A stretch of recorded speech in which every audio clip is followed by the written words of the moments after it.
All your favorite wrestling shows rolled into one.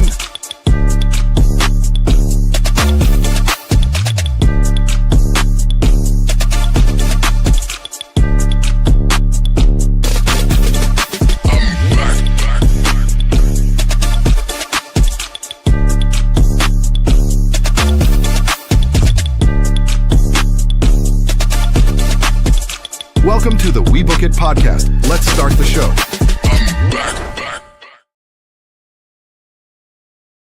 Yes, sir. What's going on, everybody? It's another edition of the We Book It podcast. This is Who's Next in NXT. I'm your host, Virgil, here with the number one show all week long. That's right. We're talking about Who's Next in NXT. We're not talking about Raw Dog Monday night. We're not talking about AEW All Elite recap. We're not even talking about the Friday night SmackDown, low down, hold down, mow down, toe down, whoa now, throw down, flip it up and down, upside down. We're talking about the number one spot for all of your NXT action right here. Appreciate you guys so much for tuning in, man. Make sure that you guys like, share, and subscribe so that you never miss an episode of Who's Next with NXT featuring your boy, Virgil. All right, guys. So listen, it's a new era in NXT, and we got to talk about it. Why? Because it's so much going on, man. Like so many new faces. And honestly, guys, Coachman did a wonderful job last week expressing just how tough it was to kind of maybe follow in all of those new faces that you see on NXT. However, as the weeks come along and as they continuously go, we will continue to learn these new names, these new faces, these new people that are a part of NXT. So with that being said, like I said, tonight we whet our appetite with another set of brand new NXT people, stars, faces, places that we all can enjoy and appreciate. So without further ado, this new era begins, and Naraku promised to make his in-ring debut as a message to the NXT champion, Tony D'Angelo. That happens first. Also, we got Tatum Paxley and Izzy Dame teaming up against Nikita Lyons and Zarya. And then, of course, Kendall Gray is going to try to get revenge against Kaylani Jordan. And then this was just the beginning of what this week had to offer because there was so much going on NXT. So first and foremost, the night starts with Tatum Paxley and Izzy Dame versus Zarya and Nikita Lyons. So their last time out, Izzy Dame defeated Nikita Lyons. Tatum Paxley defeated Blake Monroe in a casket match. These were their last ones that they fought against. Obviously, Zarya defeated Sol Ruka in a last woman standing match. So while Zarya tried to assert her dominance early in this match, it was actually Paxley and Dame that clicked as a team and took over, clearing the ring into the first picture-in-picture on break. The heels were slow-paced and slow to get back into the ring, and they wanted to isolate Tatum Paxley. When Dame got the hot tag, she lifted up Lyons and nearly picked up the win. After Lyons ducked a 450 splash from Paxley, Zarya walked out on her tag team partner and left her to take another thunderstruck from Dame for the victory. While Dame just arrived at NXT, she is clearly already both a major priority and a fan favorite. She is legit taking the spot of Sol Ruka on NXT.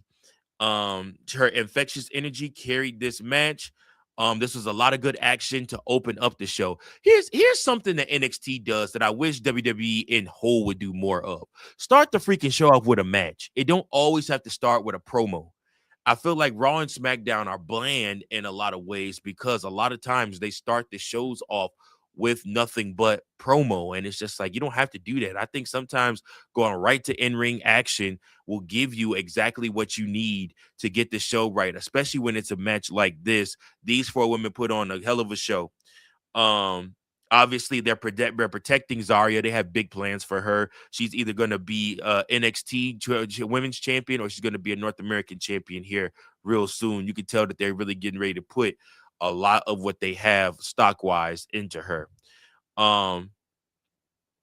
A victory over Rain should get her a one-on-one title shot against Tatum Paxley, which will be a fun challenge for the new arrival. And it would not be shocking to see Rain capture gold in this one. So we'll see what happens right there.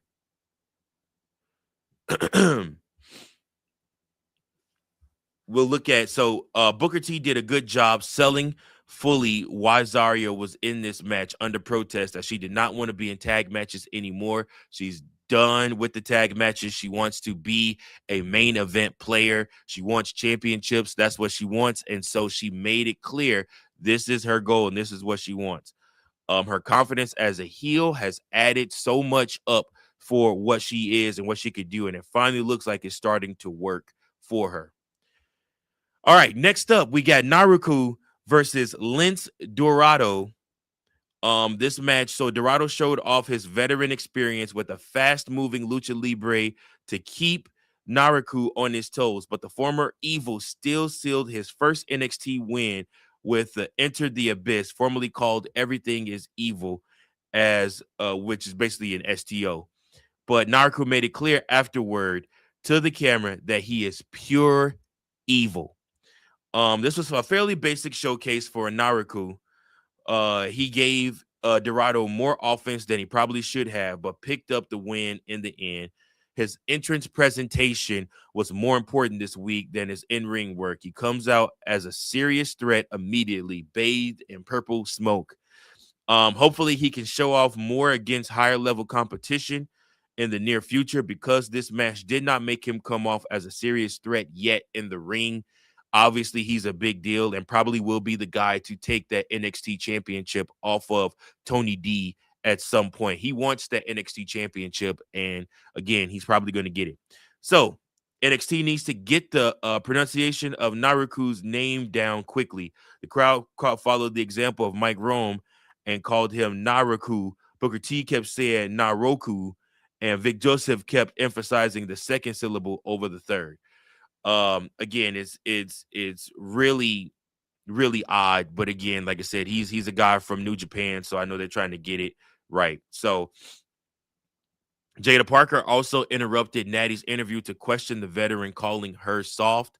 That happened in the back, so that happened right before. Next up, Birthright versus EK Prosper, Sean Legacy, and Tate Wilder. So Birthright controlled the action early in this one, until Wilder got the hot tag and started running over all of the Birthright. He started to get ambitious though with his offense, and then Dempsey nearly took his head off with the win, with the super butterfly superplex on Wilder. Wilder fired back and nearly picked up the win off of a frog splash on Dempsey. Wilder refused to tag out to Legacy on Proper and missed a moonsault and Stacks and Connors met Wilder's face with a running knees for the victory. So overdone finish hurt a good six-man sprint, as Wilder had to emphasize that he was an adrenaline junkie who did not play well with others. Birthright looked great, and Wilder could clearly establish his NXT character, even if he looked dumb with how much he refused to tag in his teammates.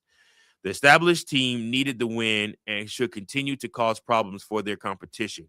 Stacks and Connors have especially found their tag team chemistry and are now clearly the team of Birthright, and should keep picking up victories in tag team fashion as they lead their way to probably winning the NXT Tag Team Championships. Wilder promised his partners backstage that he would show out before Dorian Van Dux, wished them good luck, and said he would be cleared by next week. Wilder has a catchy pop theme and should work well to get him over. Also, the backstage segment that we missed, Tatum Paxley offered Lizzie Rain a title shot next week, and then Shiloh Hill arrived only to be interrupted by Tristan Angels, who guaranteed he would make a statement in his debut next week. Mason Rook, the guy that everybody's been talking about with NXT, the guy that came in, and again, somebody else that came immediately after Tony D'Angelo and the NXT championship. Mason Rook has been a big name. He's obviously from the UK and somebody that has been lauded over for a while. And now he officially is going to make it his own. He is going to sign his contract to be a part of the NXT brand. So we're excited about that. With that being said, Robert Stone tried to sign Mason Rook to his NXT contract, but Tony D'Angelo arrived to tell the newcomer that he had made a mistake by attacking the champion twice.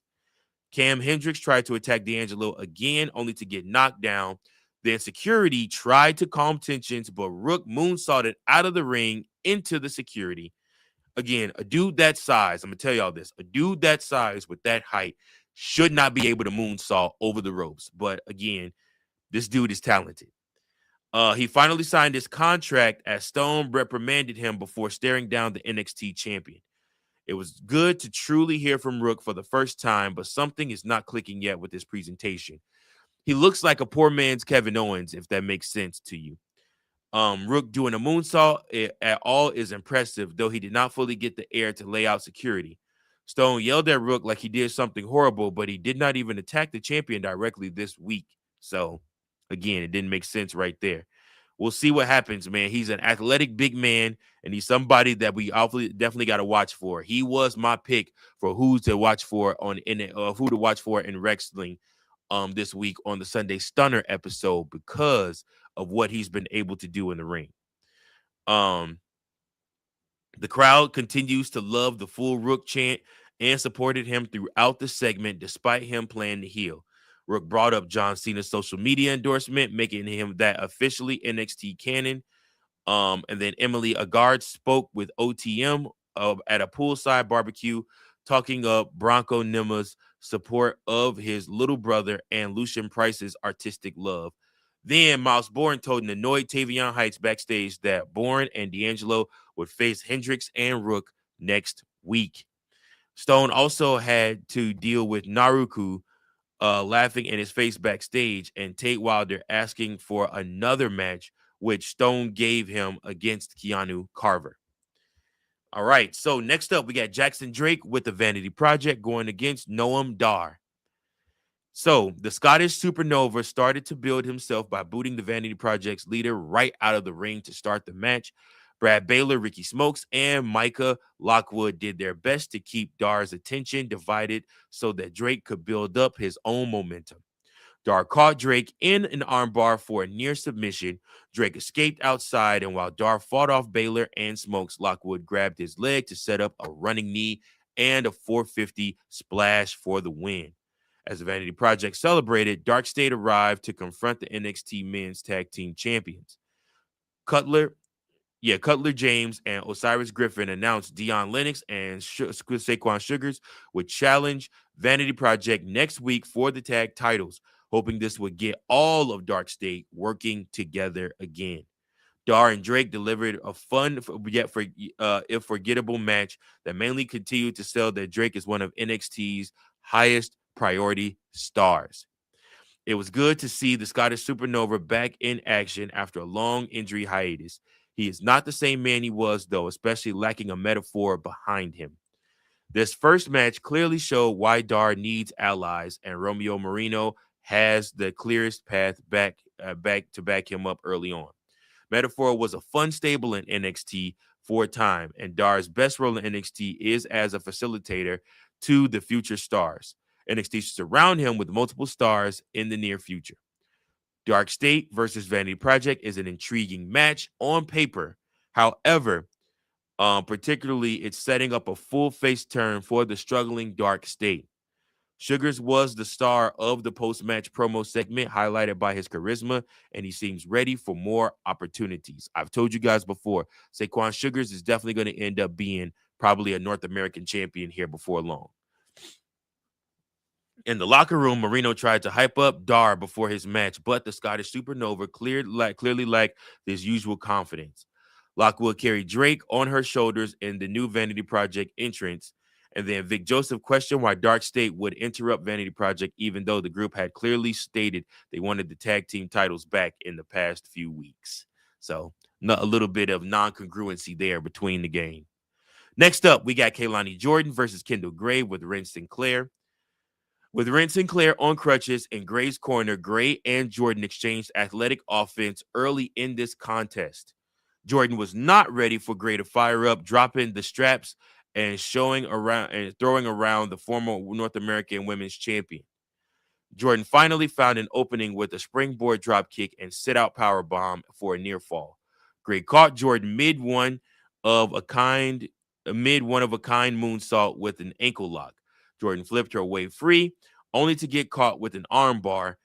When the former champion fought out, she walked into a power slam for a near fall. While the action continued, Izzy Dame attacked Lola Vice backstage. The brawl spilled into the arena where Ren got knocked down, distracting Gray. The distraction allowed Jordan to trip Gray, followed by the one-of-a-kind moonsault for the victory.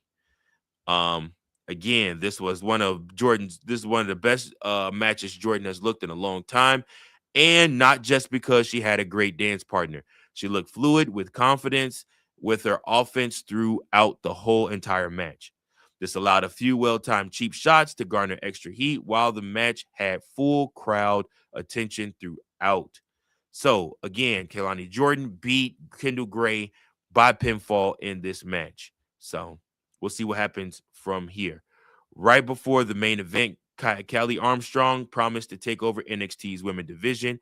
Gray reminded her that she already beat her in Evolve. The crowd was completely into the action in this main event more than anything else on the night. All in all, y'all, this was a pretty good show for NXT this week. Again, they are establishing new faces, new stars. Mason Rook, like I said, we along with some of the other stars that we have, Cam Hendricks. Those guys obviously are trying to get established. You got Tate Wilder and Naruku, both trying to get themselves established too. Again, this show, all in all, was a good show. It was an opportunity for them to establish themselves. I'm excited for the future of NXT because I think you're going to see more and more of these stars come about and get these opportunities. So that's all my episode for today, y'all. Listen, I appreciate you guys so much for tuning in to another Who's Next at NXT. Make sure that you like, share, and subscribe so that you never miss any other content that drops here on the We Book It Network. Appreciate you guys so much. Until next time, keep those book and pencils sharp and make sure that you guys keep on booking.